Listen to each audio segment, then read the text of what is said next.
Olá, amigos do Varejo Cast, tudo bem? Essa aqui é mais uma edição do Varejo Cast News, trazendo o melhor da semana pra você. Bora lá, que esse episódio tá fantástico!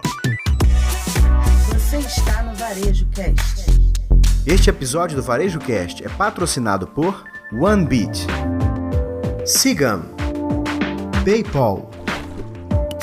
É isso aí, pessoal, chegando com mais um Varejo Cast News. Hoje num dia um pouquinho diferente, né? Não na quinta-feira que a gente falou para você, esse novo dia, esse novo, né, momento do Varejo Cast, mas como você percebeu, hoje é sábado, então não deu. Falhou, Não é produção, isso, Caio falhou, Camargo? produção, falhou. Vida corrida, mas a gente não vai deixar de fazer episódio pra vocês, pessoal. A gente não vai deixar vocês na mão com o melhor da notícia, o melhor da semana pra vocês. Sempre agradecendo todo mundo, a nossa audiência incrível. Certíssimo. Vocês que nos levaram ao top 30 do Spotify, ao top 30 da Apple. Então, muito bom aí ter vocês com a gente. E, claro, vocês também que estão aí acompanhando a gente naquela outra plataforma que não é apenas de áudio, mas também é de vídeo. E começa com Y. Exatamente, Fred. Ó, lembrando, embora a falha aqui, fica registrado pra você toda terça-feira. Tem Varejo Cast Tendências e Pendências. E eu vou adiantar pra vocês, o de terça-feira tá imperdível. Não vamos dar spoilers, mas vocês vão achar fantástico essa próxima tendência que a gente vai trazer pro varejo brasileiro, que não foi dita na NRF, diga-se de passagem. Tema novo nessa história, esquentando o carnaval pra vocês ali, um pouco antes do carnaval. Vai ser muito bacana. E toda quinta-feira, Varejo Cast News pra você, certo, Doc? Repita, Caio Camargo. Toda terça-feira tem Varejo Cast Tendências e Pendências, toda quinta-feira tem Varejo Cast News pra você. É isso aí, só para reforçar, porque na verdade eu pedi para ele repetir pra gente mesmo, para que a gente não deixe de gravar o episódio quando ele tem que ser gravado. Senão, Yannis, João Vitor, a turma que nos ajuda aqui nos bastidores, eles piram. Ô Fred, antes da gente começar as notícias aqui, eu queria dar os parabéns aqui pro meu amigo Arlan Rock, que lançou o livro Empreendedores de Coração pela Literary Books, cara. E Fred, é um livro muito bacana que eu recomendo pra galera ler, Empreendedores de Coração. Por quê? Porque é um livro diferente. Ele foi escrito com a história dos franqueados de várias marcas do Brasil. Então não é um livro sobre as franquias ou a história das franquias, mas é uma história de superação de franqueados, de pequenos empreendedores. Muitas vezes a gente sabe que quando tem uma franquia no shopping, é uma família, cara, é um pequeno negócio que tá lá apostando na franquia, e é muito bacana esse livro, ou seja, um livro para quem é franqueado, um livro para quem é franqueador, e um livro para todo mundo que é apaixonado por varejo, como eu e você, certo, Doc? Certíssimo, então já sabe, né, Empreendedores de Coração, do rock, fazendo um rock and roll aí, fazendo um barulho aí, trazendo e divulgando. Eu sabia que você ia deixar passar esse trocadilho. E divulgando, né, esses casos de sucesso aí dos franqueados. E que bacana, adorei a ideia, cara. Uma ideia bem realmente diferente. Não me lembro de um livro que, né, aborde o sucesso pela ótica dos franqueados. Muito interessante. O Yannis vai colocar aí no nosso descritivo o link para você adquirir o livro do rock. E aí vamos ouvir rock and roll juntos com essas histórias aí bacanas. Pô, só de ser o livro do rock já ia ser legal. Já. Mas vamos às notícias, Caio Camargo. O que é que a gente tem de news essa semana na nossa revista do varejo mundial? Bora lá, aí a gente abre, né, a notícia aqui tá no Neofeed, a gente tá abrindo com a notícia do Neofeed, mas na verdade tá em todos os grandes portais, foi a grande notícia dessa semana. Passou a NRF, todo mundo falando de NRF, de tendências, de insight e tudo mais. Essa foi a notícia que chegou esse ano pra chacoalhar o mercado brasileiro aqui, ainda em janeiro nessa história, no último dia, no fechar de portas de um janeiro que quase nunca acabou, nessa história toda. Mas Arezzo e o Grupo Soma, né, uma possível fusão. A fusão não está ainda concretizada, é uma história ainda de números, de pessoas, e para onde vai, e como vai, com seus desafios, mas a gente, como Varejo Cast, não poderia deixar de citar este grande tema aqui, da Arezzo junto com o Grupo Soma, talvez fazendo essa fusão, certo, Fred? Bem interessante nessa notícia que dá aquela chacoalhada no varejo brasileiro, né? Um grande grupo, duas grandes marcas. Vamos ver aí qual vai ser o resultado da soma junto a Arezzo. E vice-versa. Lembrando que se torna um grande ecossistema, o pessoal usa um termo bacana aqui para descrever o que vai acontecer dessa fusão, House of Brands, né, cara? A casa das marcas, né? Casa das marcas. Que é muito bacana, tá? Mas é um ecossistema, né? Uma especialista em moda, outra especialista muito em calçados, né? No calçadista e tal. Também tinha outras marcas ali, como a própria Reserva dentro da Arezzo já nessa história toda. mas é uma fusão interessante de negócio. A questão é que há pequenos detalhes que precisam ser acertados nessa história. A Soma tem a Hering e a reserva estava tentando um caminho com a simples reserva próxima à Hering, além das culturas empresariais dessas duas empresas, como é que vai mixar essa história. Mas, aparentemente, é um caminho que vai seguir. Tecnicamente falando, as duas já se valorizaram muito só pelo anúncio de uma possível fusão. Vamos ver o que acontece nessa história toda e como é que isso se desenrola no mundo do varejo brasileiro, certo, Doc? Certíssimo. Próxima notícia aqui tem a ver com o mundo dos esportes, cara. E aí é legal quando a gente vê o varejo dando alçadas ali, ou testando novos caminhos, mas notícia que veio lá do portal do SBVC, Sociedade Brasileira de Varejo de Consumo. Sempre bacana o portal deles aí com as notícias. E o Mercado Livre fechou um acordo de naming rights do Pacaembu por mais de 1 bilhão pelo prazo de 30 anos, né, cara? Então, naming rights é um assunto que está em debate de diversas formas, não é só para o esporte. Por exemplo, as prefeituras, o Estado têm discutido sobre espaços públicos, praças que podem ter essas empresas como mantenedores e tudo mais, e o naming rights é um caminho para as marcas se colocarem no mercado, certo, Doc? Certíssimo. O grande lance, né, Caio, que é uma das maneiras que o varejo tem de se aproximar mais dos seus clientes, dos seus consumidores, e principalmente entrando numa seara, né, numa área que a gente vem falando que é um caminho de diferenciação, ou pelo menos uma vantagem competitiva para o varejo, que é a experiência. Quando a gente pensa em um name rights, você dá o nome a um estádio, lembrar que o Pacaembu não vai ser apenas um estádio, é um complexo. E esse complexo vai ser ampliado em 45 mil metros quadrados, porque vão ser criados outros espaços de experiência. Então, você tem ali ginásio para shows, para outras práticas esportivas, tem piscina, e tudo isso aí, a ideia é que funcione 7 dias da semana, 24 horas. Então é a marca ali impactando a vida de várias pessoas. Não à toa o Pacaembu já está numa área que tem muito fluxo, né? E além disso você tem ali o Museu do Futebol, tem outras coisas que já atraem um fluxo interessante de pessoas. E agora, isso vai criar uma nova dimensão, né, Caio? E uma crítica que eu li que eu achei bem interessante a respeito dessa questão do naming rights, que vamos colocar como uma crítica construtiva, né? É essa jogada acertada do Mercado Livre de fazer um naming rights por 30 anos, né? Por quê? Porque tem que perdurar, e demora para você também ter o reconhecimento de marca, né, dentro do naming rights e tudo mais. Por exemplo, o que foi feito com o estádio do São Paulo, que vai chamar Monobis, né, homenageando o chocolate, né, o bis dessa história toda, é um contrato só de 3 anos. Então tem que se pensar se em 3 anos você consegue mudar o status do nome do estádio, se o naming rights pega de vez, se não pega. Então é um contrato de longo prazo que vai ser interessante e vamos ver como é que isso se desenrola, mas é uma boa maneira de você conquistar novas pessoas ou ter um melhor apreço pela marca, certo? Sem dúvida, e lembrando, né, Caio, eu também vi algumas críticas e tudo, o pessoal falando, mas ninguém vai chamar de Pacaembu Mercado Livre, mas essa não é a ideia principal, né? A ideia principal é você poder utilizar esse complexo para gerar experiências que impactam a vida das pessoas através da sua marca, né? Então essa é a coisa mais forte, né? Exatamente, assim como hoje acontece, né? Hoje o estádio do Palmeiras é o Allianz, né, cara? Então tem um naming rights ali nessa história, o do Corinthians já se chama de Neoquímica, muito mais rápido, então assim, vai se criando esse nome com o tempo, né? Então tempo é um ativo importante para você trabalhar nesse sentido. Próxima notícia nossa aqui vem da CNBC, ou se você prefere CNBC, para falar bonito aqui o inglês, né? Estamos praticando aqui, tirando da mala de Nova York o nosso inglês aqui nessa história. Aqui a notícia vem aqui, ó. Clothing brands failing to eradicate forced labor risk in supply chains.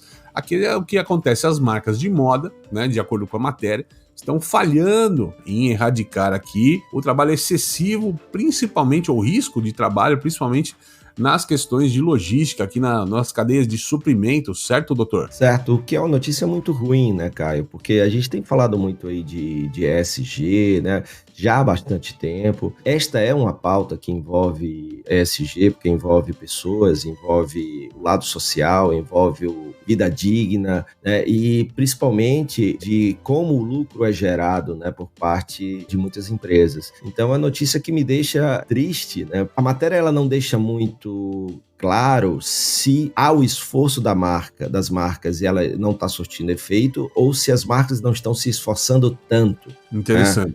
Porque eu acho que há uma diferença. Tipo, é um retrato, né? É um retrato do resultado, né? Exatamente. Então eu gostaria de me aprofundar um pouco mais, ou buscar um pouco mais sobre isso, para saber se há muitos esforços, mas os esforços não estão dando certo, e aí pode ser uma questão de direção, ou se as marcas têm só aquela questão mesmo do greenwash. Esse é um ponto, né? Pra gente pensar. É legal posicionar, né, Fred? Assim, ó, numa escala de até 100, de 0 a 100, né?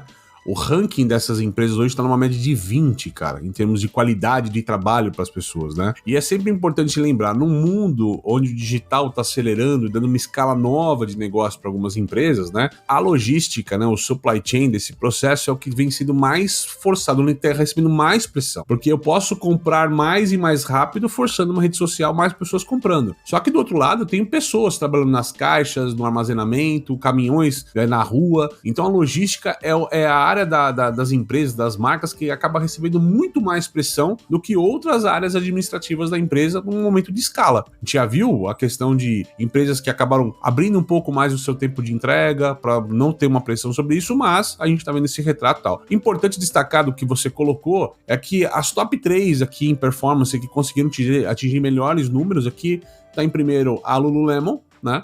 Com 63/100, né? Exatamente. A Puma, nessa história toda, com 58/100, e a Adidas com 55/100, né? Mesmo assim, bem perto da média ali, ninguém muito próximo do 100 nessa história toda, certo, Doc? É isso aí, cada vez mais pesquisas como essa, né, e estudos como esse vão sendo apresentados, e a gente lembra o quão isso pode ser impactante na reputação da marca, e inclusive em resultados, né, porque você tem aí pode ter fuga de investidores, como também fuga de clientes, né, cara? Então é muito importante olhar para isso.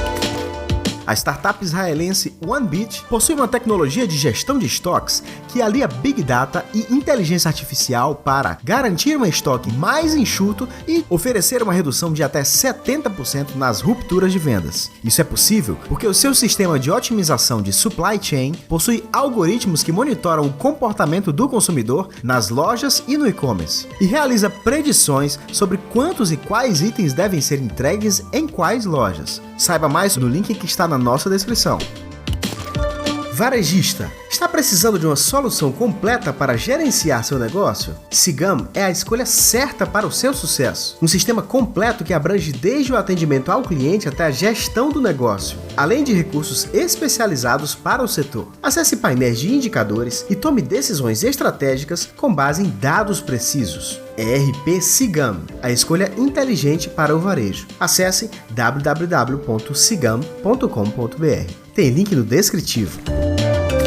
Quer encontrar compradores, aumentar a taxa de conversão do seu e-commerce e atingir novos mercados? Então você precisa conhecer a solução do PayPal para empresas. Torne a experiência de compra online mais rápida e eficiente. Permita que seus clientes estejam à frente das tendências do mercado e proteja seu negócio com uma solução mais segura e fácil de usar. Empresas e consumidores no mundo todo usam PayPal. São mais de 400 milhões de clientes ativos globalmente, em mais de 200 mercados, confiando em uma experiência de mais de 20 anos. PayPal, muito mais que uma carteira. Acesse o site www.paypal.com.br e descubra como o PayPal pode ajudar o seu negócio a crescer. Ah, e não esquece de mencionar que você ouviu a chamada aqui no Varejo Cast.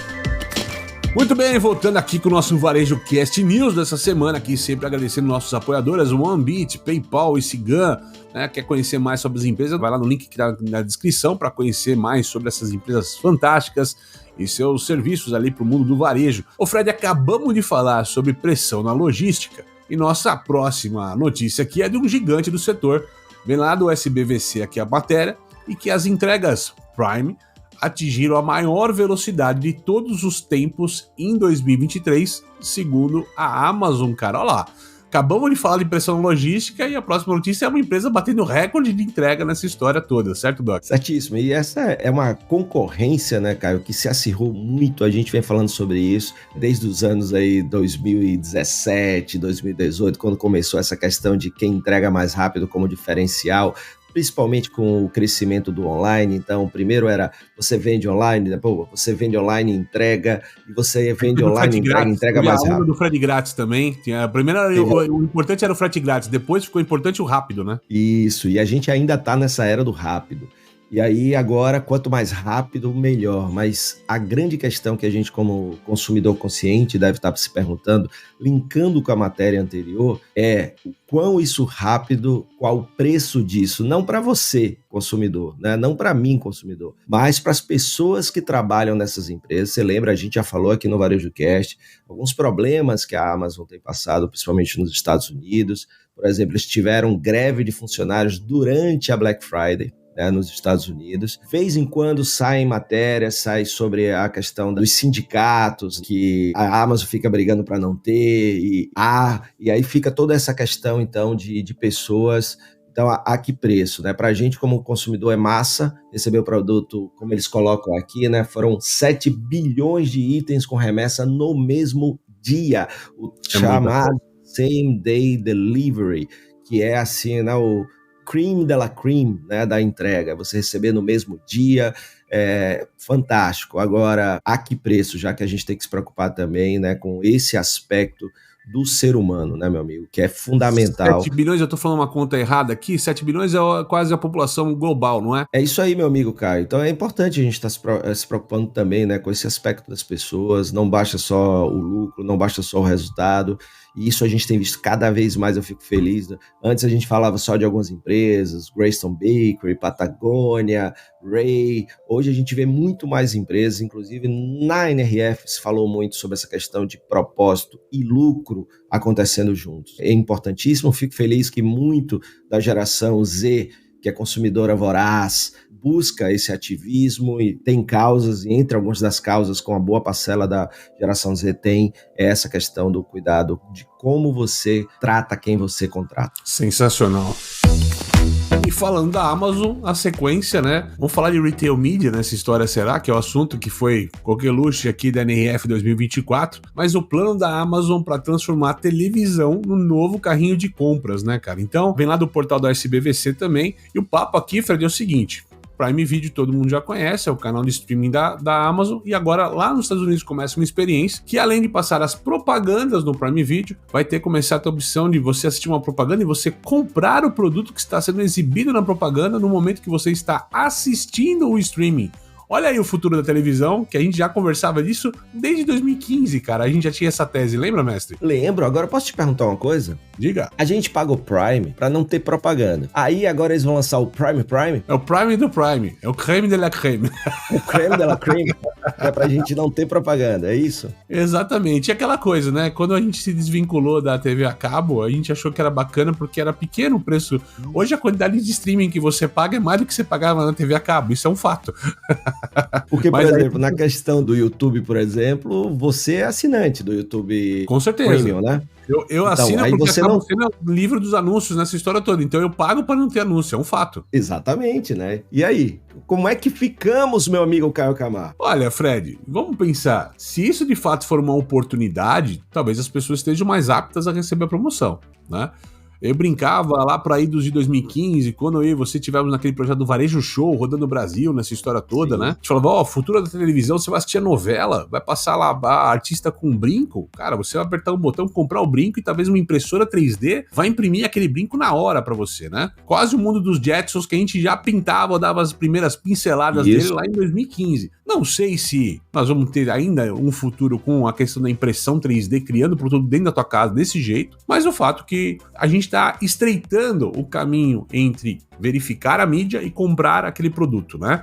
Então antes as pessoas assistiam alguma coisa na televisão e no outro dia iam na loja comprar. A gente já viu esse papo do Retail Media forçando na NRF, que é você estreitar esse caminho. As promoções estarem na gôndola, mais próximo do cliente, né, no canal, o mais próximo possível para que você não tenha momento de respiro do cliente entre a propaganda e a ação. Entendendo que de fato tem o Discovery Commerce, as marcas estão cada vez mais indo para cima dos clientes nessa história toda. Então, é um caminho, eu vejo, né? Agora vamos ver o que acontece na prática dessa história toda. Não, pra mim faz todo sentido, se for oportunidade, o que não dá é pra gente. Por exemplo, eu e você, a gente ficar vendo propaganda de shampoo pra maciar cabelo, por exemplo. Eu acho isso um disparate. Porque cabelo, pra quem não está nos vendo porque não nos conhece, é porque a gente não tem cabelo, tá? Por isso... Zero.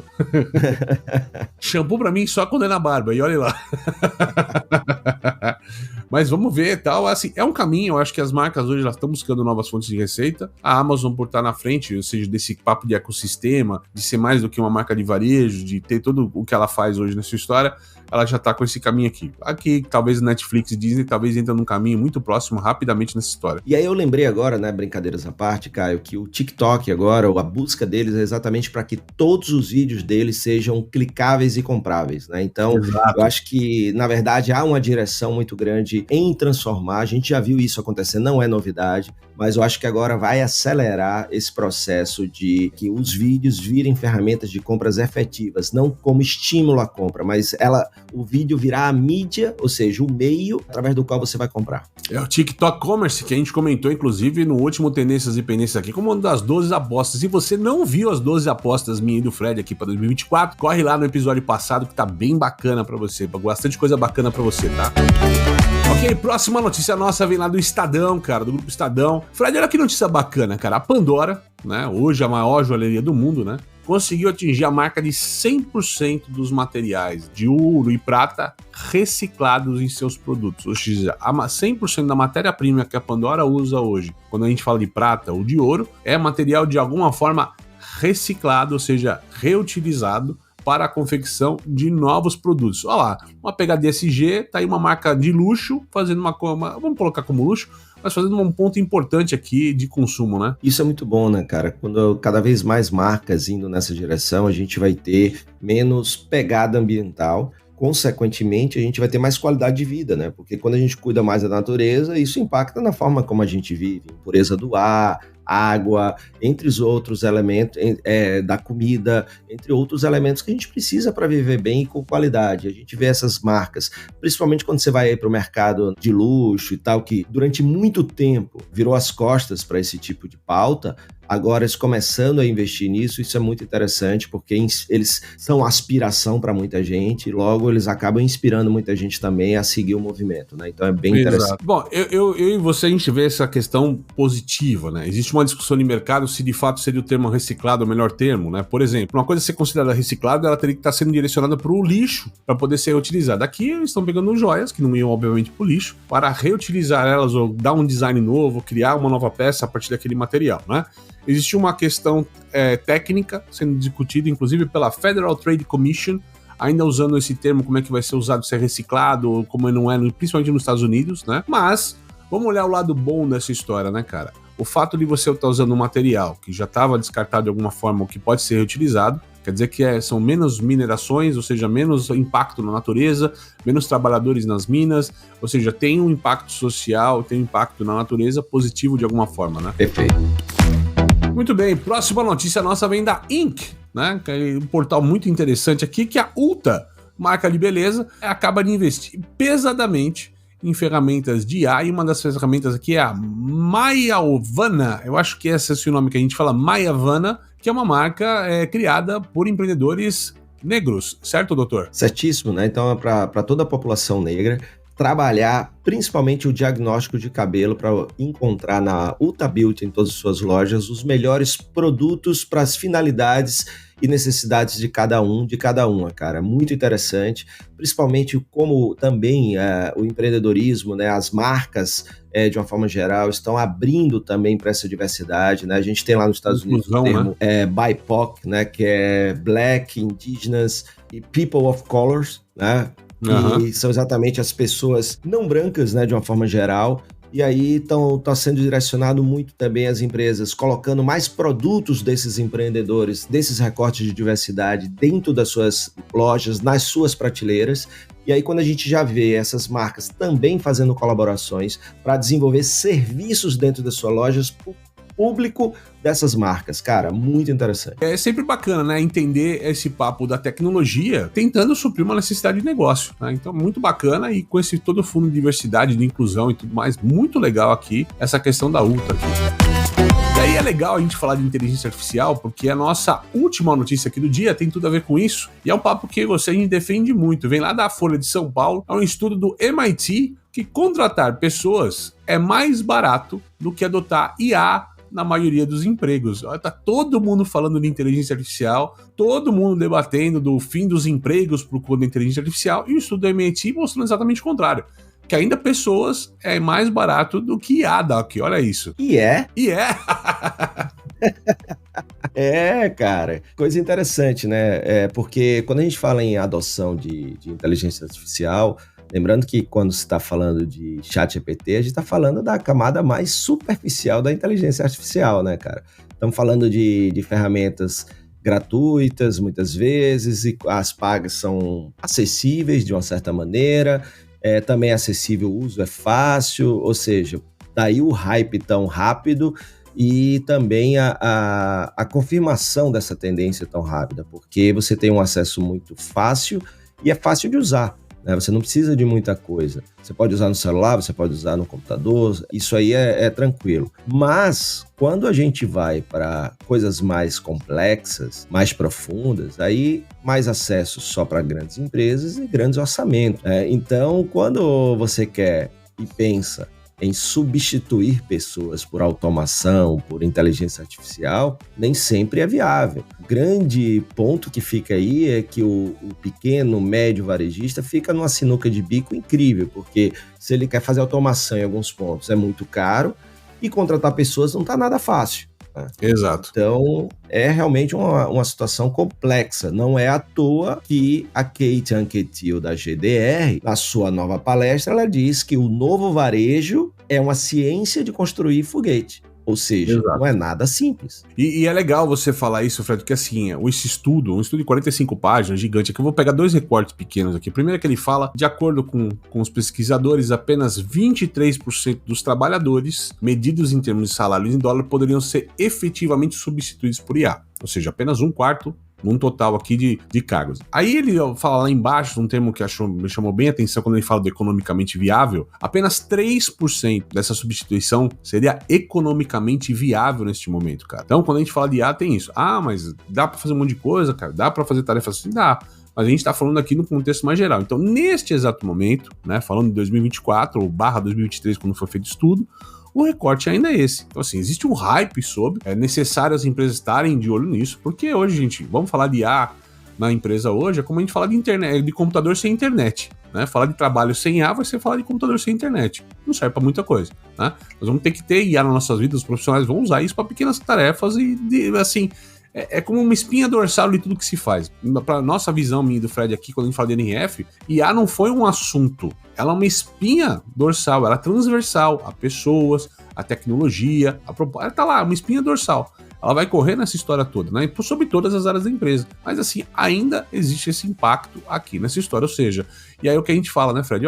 Tem um problema, não começa pela tecnologia, começa por pessoas, depois vai para processo. Tem um problema de fila, pessoas conseguem resolver, mais pessoas trabalhando vão resolver? Não, isso não tá bacana, não é economicamente viável, tá. Existe algum processo que possa ser implantado para acelerar essa história? Não. Se não, pessoas não resolvem, o processo não resolve, aí a tecnologia é a terceira maneira de você resolver um problema, mas nunca a primeira, certo, Doc? Certo, certíssimo, cara. Isso aí é muito importante, né, porque, mais uma vez, né, as tecnologias, elas estão aí para tornar o ser humano melhor e nem tudo ainda pode ser automatizado, ou seja, esse recorte aí, esse percentual realmente me surpreendeu. E quando você está falando aí que apenas 3% das 23%, né, que podem ser automatizadas são economicamente viáveis, ou seja, está dizendo que você só pode fazer 3%. Por que você vai fazer o que não é economicamente viável, né? Isso não dá. Isso me lembra muito quando a gente fala de vendas digitais, né? Que o pessoal, quando fala tanto que acha que 80% das vendas acontecem online, quando são 12 a 15% das vendas que começam e terminam online, ou seja, a maioria ainda é dentro de loja. Aí o pessoal vai para o online, faz um e-commerce e tal, esquece a loja. E a maioria dos sites hoje também, Fred, como conclusão aqui, né? Eles não são economicamente viáveis. Os grandes marketplaces também, mas a maioria das empresas que tem um caminho digital, ainda é o grande desafio hoje é tornar aquilo economicamente viável. É uma aposta digital, porque todo mundo tá no digital, tem que estar no digital, mas ainda a maioria dos sites não se paga. É um outro ponto, né? Do mesmo jeito que a gente tá vendo no digital, o marketing digital, os custos por clique aumentando cada vez mais, alcances diminuindo, você vai, como a transformação digital leva todo mundo para as nuvens, né? Então, assim, quando você vai fazer um e-commerce, vai desenvolver uma plataforma de e-commerce, um site, você vai ter que hospedar aquilo em algum lugar. E você usa uma estrutura. Essa estrutura está cada vez mais cara. A base é em dólar. Tanto que a gente vê um movimento como o do Basecamp, retirou toda a sua estrutura das nuvens e voltou para servidores. É verdade. Né? E isso a gente está vendo algumas empresas fazerem. Né? Então, olha como nada é perene ou é definitivo. Né? E você tem que estar analisando o que é melhor para tornar a sua empresa, como você falou muito bem na nossa pós-NRF lá com a turma do Lead RN, eu preciso entregar resultado. Né? Eu preciso ter produtividade, efetividade, e aí eu tenho que me questionar toda hora o que né, onde eu coloco o dinheiro, onde eu tiro, o que eu aposto, o que eu não aposto, o que eu faço, o que eu não faço. Exatamente. Desta forma produtiva, como foi esse Varejo Cast News, a gente encerra essa edição aqui.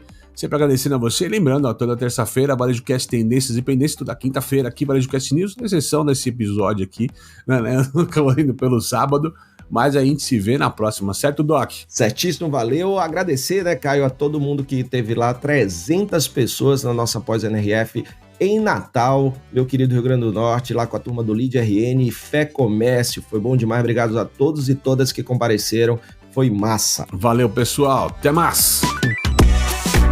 Você assistiu Varejo Cast. Saiba mais sobre o Varejo Cast e nossos patrocinadores acessando os links na descrição deste episódio. Seja você também um dos nossos patrocinadores. Entre em contato com o nosso departamento comercial. Tem link aí na legenda. Este Varejo Cast foi editado por Yannis Maciel.